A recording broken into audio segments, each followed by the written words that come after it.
So good morning, Miss. I'm April Anna Mercido from 2 Charlie. So today I will be explaining the Robert K. Merthon's theory of anomie and his 5 modes of individual adaptation. So Merthon's theory builds on Emily Durkheim's concept of anomie, which means a state of normlessness when people feel disconnected from society's goals or the rules that guide behavior.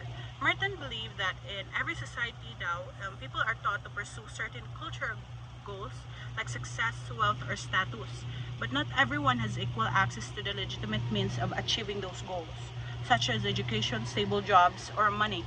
So because of this inequality, people adapt in different ways, and that's where the 5 modes of adaptation come in. So let me explain each one with examples. So the first mode is conformity. So this is the most common form of adaptation.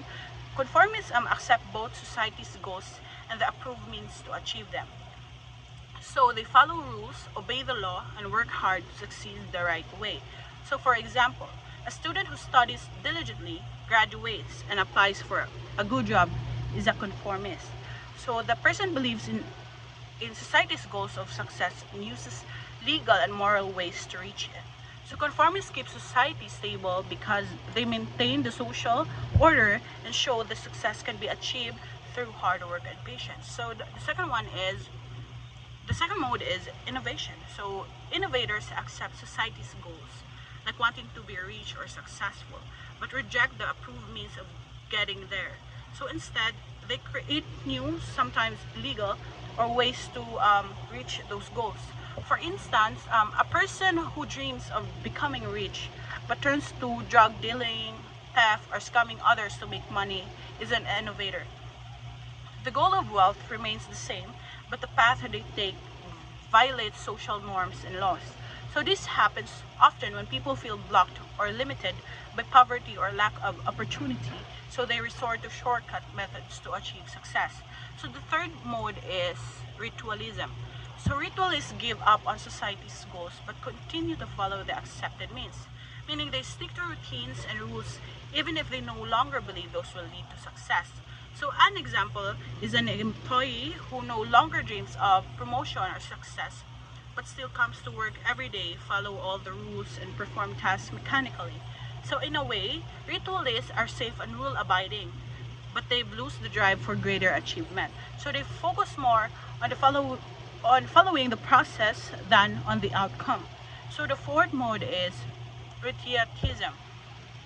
So this is when individuals reject both the cultural goals and the means of achieving them.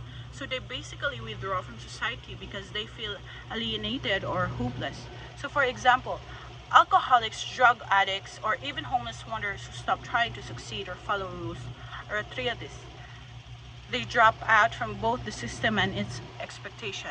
So patriotists are no longer participating in the social race for success. Instead, they isolate themselves or escape reality. So the fifth and last mode is rebellion.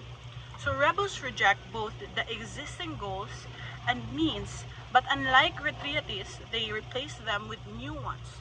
They don't withdraw from society, they want to change it. So for example, revolutionaries or activists who fight against corruption or social inequality reject the current system and seek to build a new one with fairer rules. So rebels believe the existing social structure is unjust, so they work toward creating a new order that aligns with their values and beliefs. So through these 5 modes, Merthon helps us understand why people behave differently under social pressure. So why some obey the rules, others break them, and some trying to change the whole system. So Merthon's theory reminds us that society's structure can create strain when people cannot achieve success through legitimate means. So our response to that strain, whether we conform, innovate, or rebel, shapes both our behavior and the world around us. That's all, Miss. Thank you.